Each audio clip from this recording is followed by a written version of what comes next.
저번 주에 제가 서울의 상승폭이 굉장히 높아서 정부에서 이제 그 규제를 할 거다. 라고 제가 말씀을 드렸어요. 네. 규제를 할 거라고. 그래서 어떤 규제가 나올 거라고 제가 말씀을 드렸어.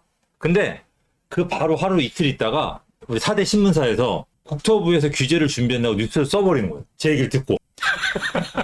근데 국토부에서 그 다음날 바로 또 해명 자료가 나왔어. 바로 반박자. 네, 우리 규제 만들지 않았다. 검토하고 네, 검토하지 않았다. 해명 자료가 나왔습니다.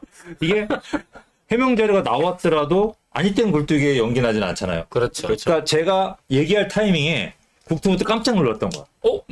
규제를 준비하고 있을 때 김건희한테 들켰네. 들켰네. 그랬더니 아니야 라고 했는데 제가 그때 아파트 거래 제한하고 비아파트 활성화로 그렇죠. 제가 이제 이제 아파트를 규제할 거다라고 했어요. 왜냐하면 대체 상품이니까. 그렇죠. 근데 지금 현재 국토부에서 이 아파트 거래에 대해서 계속 규제를 하기 위해서 토지 거래나 투기나 뭐 조정 대상 구역 네네. 이런 쪽으로 이제 할 가능성이 좀 높고, 그다음에 그 제가 이제 두 가지로 얘기했어요. 비아파트 활성화하고 신도시의 속도를 낼 거라고. 근데 이번 주에 발표했어요. 국토부 장관. 그 신도시 속도를 우리가 빨리 내겠다. 네. 제가 예상한 대로 가는 거죠. 그다음에 비아파트 공급 활성화하겠다. 이것도 얘기를 했어요. 그래서 한 가지만 남은 거죠. 아파트 거래 규제하겠다. 이것도 제가 국토부 장관한테 이미 방법을 알려드렸잖아요. 그러니까 이제 알려드렸으니까 하시면 되는 거예요. 비선이세요? 근데 이제 어떤 걸 할지 모르지. 네. 거래 조정 대상 구역을 할지 뭘 할지 모르겠지만 어쨌든 저희가 얘기한 대로 우리 여러분들이 꼰대 방송을 보는 것만으로도 부동시장이 한 발 앞서간다. 그렇죠. 라고 생각을 하시면 됩니다. 제가 이미 다 예측해서 말씀을 드렸으니까. 자, 그래서 이제는 상승폭이 이제는 상승한다 안 한다는 얘기 끝났다. 그렇죠. 그래서 이제 상승밖에 안 남았다는 말씀을 서울 보통 아파트 말씀을 드렸고, 저번 주에 상승폭이 장난이 아니고 미쳤습니다. 규제가 나올 정도로 미쳤습니다라고 저희가 말씀을 드렸는데 이번 주 유튜버들부터 해서 그냥 장난 아니라고 계속 뜨고 있죠. 네. 저희 방송 이후로 계속 뜨고 있어요. 지금 미친 듯이 쏟아내고 있어요. 그 하락론자들은 다 사라졌어 지금. 어디 갔는지 모르겠어. 아니 하락은 사라진 게 아니라 하락을 하시던 분들이 상승한다로 바꾸고 있어요. 얘기를. 바꾸고 있어요? 네네. 그래서 지금 현재 완전히 바뀌었는데 이 수치를 보는 사람들은 네. 이번 주에 수치가 발표했잖아요. 그렇죠. 6월달 수치를. 네네. 이 사람들이 6월달 거래량이 장난이 아닌 거야. 맞아요. 그러니까 네. 거기에 따라서 발표한 거죠. 근데 저희는 현장을 다니잖아요. 그렇죠. 저희는 현장 다니고 저희가 직접 사드리고 하다 보니까 저희는 미리 한 달 전에 미리 알아요. 그러니까 저희가 얘기할 때하고 수치를 보는 사람도 항상 방송에 늦은 거지. 근데 저희가 어쨌든 빨리 얘기했고, 저희가 한 달 전부터 얘기할 때만 매수했어도 이게 총알을 굉장히 많이 아낄 수 있었잖아요. 그렇죠. 가격 오른 것만으로도. 굉장히. 근데 그게 왜냐면 물건이 지금 없거든요. 상급진하기 괜찮은 데들. 이게 지금 장난이 아니거든. 그래서 이게 조금 더 발빠르게 여러분들이 보시려고 한다면 저희 꼰대들 방송 항상 라이브를 특히 시청을 해주셔야 돼요. 제가 라이브만 나오니까. 우리 서천혜님이 제가 사주신 물건들이 다 성공했다고 합니다. 저희가 좀 쌀 때 사서 많이 올랐어요. 그죠? 근데 여기 조금 떨어졌단 말이에요. 다시 위로 올라갈 거니까 이제 그런 지역들만 있으니까 제가 다시 한번 정확하게 이제 분석을 좀 해드리도록 하겠습니다. 됐습니다. 그래서 서천혜님 너무 그렇게 칭찬 너무 일변도로 하시면 저희가 짜고 하는 것 같으니까. 우리 가족인 줄 알아요. 서천혜님 정말 인상 너무 좋으시고 그래. 먹을 거 잘 사다 주셨거든요. 오랜만에 들어오셨네.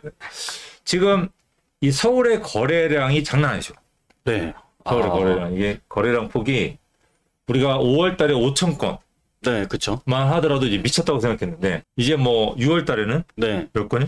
이제 7천 건이 도달할 것이다라고 보는 거예요. 왜 그렇게 보고 있냐면은 이미 5월달 거래량 숫자보다 훨씬 더 넘어서서 5,500건 정도가 되고 있습니다. 그러면 이제 한 20일 정도 남은 이 거래가 다 끝나서 집계가 됐을 때는 거의 이제 7천 건 정도는 넘어설 것이다라고 이제 시장은 예상을 하고 있는 상황이 된 거죠. 뭐 여러 가지 이유가 있겠지만은 우리가 대출을 받는 금리에 대한 부분의 문턱이 굉장히 낮아져서 현재는 3%대로 대출 금리를 받다 보니까 이제 수요층들이 실수요가 들어오기 좋아졌고, 전세값들도 거의 1년 이상 전세값이 상승하다 보니까 사실 실수요자 분들께서는 아무래도 이제 마음이 좀 조급해지는 수요층들이 생기게 되면서 전세보다는 이제 매매 쪽에 이제 거래가 생기고 있다. 이렇게 되면서 이제 실제 실거래량들이 좀 크게 증가하는 상황이 나타나고 있다라고 이제 보시면 될 것 같습니다. 이게 7천 건이 평균 거래량보다 훨씬 윗도는 거잖아요. 훨씬 많죠. 뭐 10년 평균 거래량보다. 6천 건, 5천 건이. 근데 요 네. 거래량이 지금 현재 투자자들을 제외한 거래량이라는 거예요. 실수요자들. 실수요자 위주로. 네네.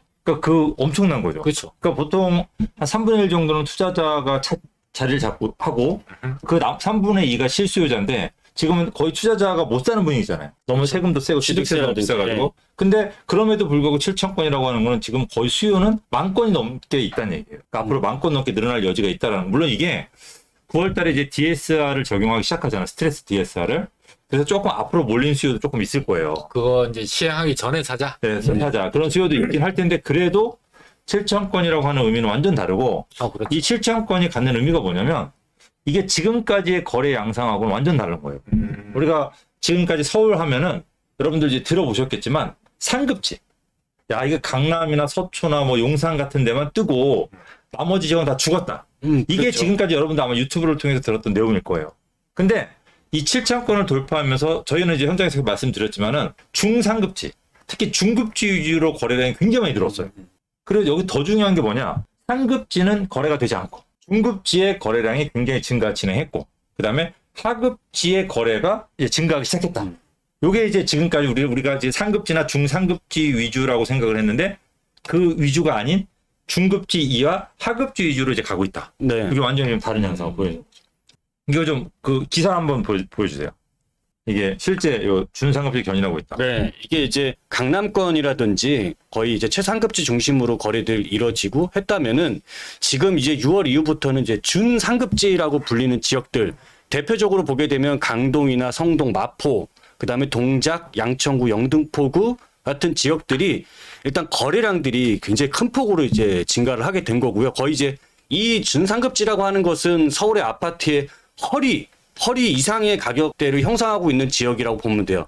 이제 머리에서 몸통까지 내려와서 거래가 활발하게 되고 있는 거고 최근 들어서는 이제 관악구나 도봉구 우리가 이제 하급지라고 비교적 하급지라고 불리는 이제 노도강 지역이라든지 이런 지역들까지도 최근에 거래량들이 살아나기 시작해서 허리에서 이제 아래쪽에 있는 가격까지도 현재 이 거래량 흐름이 이어지고 있다. 이런 추세가 현재 이어지고 있다라고 보시면 될 것 같습니다. 이게 이제 갖는 의미가 뭐냐면 자 중급지하고 하급지 위주로 이제 거래가 살아나고 있다. 네. 그러니까 이제 단순하게 거래가 늘어났다라고 하는 게 중요한 게 아니고 상급지는 거래가 없다. 그리고 중급지, 하급지로 위주로 거래가 굉장히 많이 살아나고 있다. 근데 상급지는 거래가 없다? 그럼 상급지는 인기가 없나? 아니죠. 이 내용이 아닌 거죠. 그렇죠. 네. 너무 많이 올랐죠. 네, 상급지는 너무 비싸서 못 산다. 아니 또 상급지는 어떻게 될까? 그러니까 여러분들이 이제 상급지에 대한 내용을 잘 모르잖아요. 네. 그렇죠. 예를 들 만한 거 하나 준비했잖아요. 아니 최근에 제가 이제 자주 들어가는 카페가 있는데요. 카페에서 제가 본 내용을 드리면 공감이 될 것 같아요. 강남 서초에서 매물을 실제 본인이 거래하신 분이에요. 실제 매물 중에서 골라서 계좌 나온 것들을 이제 구매하긴 했는데 물건을 구매하긴 했는데요. 이제 네이버 부동산을 찾아보니까 이제 여기 나온다. 왜 그러냐면 네이버 부동산에 나와 있는 매물보다 실제 거래할 수 있는 매물이 5개밖에 없더라. 100개가 나와 있는데 5개밖에 없이 물건이 너무 적고 실질적인 가격도 1억 이상이 더 비싸게 거래할 수밖에 없는 상황이 돼 있다. 근데 그럼에도 불구하고 본인도 강 지르긴 했는데 본인 거는 이제 토지거래 허가 구역이라서 이제 거래가 된 것들이 아직 실거래로 다 찍히지 않았는데 7월 달 정도가 됐을 때는 이제 실거래가 찍히게 될 거고 이제 실거래가 찍히게 되면 그때부터는 이제 사람들도 눈에 보이게 되니까 거래 가격이 그랬을 때는 이제 지금 눈에 보이는 인터넷 매매 가격보다는 최소한 2억 이상 되는 금액대들로 이제 거래가 될 수 있는 상황인데 정리를 해드리면은 실제 여러분들이 인터넷에서 보는 금액보다는 매물 자체도 수주 굉장히 적고 그다음 실제 거래될 수 있는 금액들도 1, 2억 이상이 더 높은 금액이다 보니까 지금 강남이나 서초의 최상급지라고 불리는 지역들은 매물도 없고 가격도 비싸다 보니까 거래하기가 상당히 힘들어지고 있는 상황이다라고 이제 이렇게 좀 정리를 해서 이해를 하시면 될 것 같습니다. 그러니까 인터넷만 보지 마시고 꼭 현장을 가보셔다라는 당부의 말씀까지. 그래서 여기서 이제 제일 중요한 포인트가 뭐냐면 상급지는 거래가 안 돼. 근데 거래가 됐다고 하면 신고가야. 그렇죠. 그러니까 상급지가 거래가 안 되는 이유는 물건이 없는 거예요. 그렇죠. 물건이 있더라도 살려고 그러면은 비싸. 통장을 오픈 안 해줘. 아, 네. 2억 더 돼. 그 안 사는 거지. 빈정 상하는 거지. 그렇죠. 이 사람들이 어디로 가겠어요? 그 다음 중상급지로 간 지역. 거지. 근데 중상급지로 몰려갔는데 중상급지도 역시 마찬가지로 가격이 계속 오르는 거지. 그렇죠. 그러니까 결국은 거기도 비싸서 못 사. 물건도 내가 살 만한 물건이 없어. 그러니까 이제 중급지로 이제 거기서 이제 하급지까지 사람들이 이제 몰려가는 거예요. 그러니까 이 사람들이 자 우리가 지금까지 상급지라든지 중상급지를 샀던 이유는 뭐냐? 지금 모든 부동산의 세금 정책이나 모든 정책이 똘똘한 채를 사는 사람한테 유리하게 잡혔어요. 그렇죠. 그러니까 사람들이 기타 다른 걸 매도하고 똘똘한 한 채 위주로 많이 샀는데 이제는 그 똘똘한 한 채의 범위가 우리가 예전에는 무조건 서초, 용산, 강남 그러다가 이제 준상급지에서 마포, 성동, 뭐 목동까지 이제 퍼졌어요. 여기가 이제 그 준상급지가 상급지가 된 거예요. 그런데 이제 중급지 이제 그 나머지 지역들까지도 똘똘한 한 채가 돼버리는 거죠. 이렇게 이제 퍼지는 현상이 결국 뭐냐면 아파트도 우리가 지금까지 상급지 위주로 흘러갔는데 이게 결국은 뭐냐 하급지의 어느 정도 일부의 아파트도 똘똘한 한 채로 번지는 현상으로 갈 수 있다는 거죠. 이 현상이 지금 벌어지고 있다는 거죠. 그러니까 이게 현실인 거예요. 여러분들 이걸 잘 아셔야 돼요. 이게 굉장히 중요한 포인트예요. 최근 뉴스 검색해 보면은 가장 많이 산 상급지가 어디냐? 송파라고 떠요. 그러니까 최상급지보다는 이제는 이제 최상급지에서 상급지로 사람들이 가장 많이 움직였고 송파 가격 상승률이 굉장히 두드러지거든요. 그럼 송파에는 아파트를 살 수 없는 분들 어디로 가요? 그 다음 지역으로 가게 되는 거죠. 그렇죠. 그게 꼭 강동이 아니더라도 관악구라든지 성동구라든지 뭐 이런 이제 좀 더 그 송파보다는 좀 낮은 급지로 좀 옮겨갈 수밖에 없는 상황이 되는 거고 거기에 사시는 분들도 똘똘한 한 채를 사는 거예요. 꼭 최상급지에만 사는 게 똘똘한 한 채가 아니라 자금에 맞춰서 똘똘한 한 채 현상들이 계속해서 심화되고 확산되고 있다라고 보면 되겠죠. 그래서 이게 지금 여러분들 지금 있는 현상을 잘 분석을 해서 알고 계셔야 돼요. 그렇죠. 그래야 내가 대비를 하지.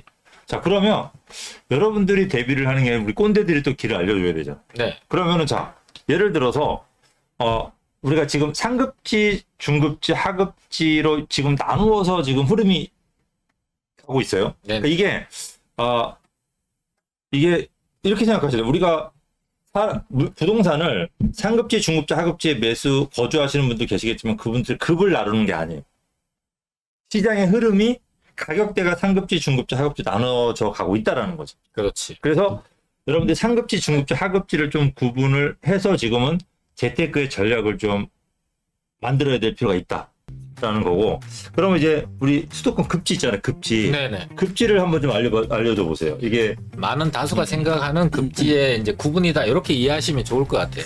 네, 여기 이제 서울 수도권 급지라고 이제 표시를 했고, 자 S 플러스 뿔뿔 지역은 강남 서초고요. 그다음에 S0는 여의도 용산 잠실. 그다음에 S 마이너스는 목동과 과천 정도. 여기까지가 지금 제일 인기 많은. 그렇죠. 최상급지라고 부를 수 있는 것이죠. 그다음에 A급지라고 부를 수 있는 거. A 플러스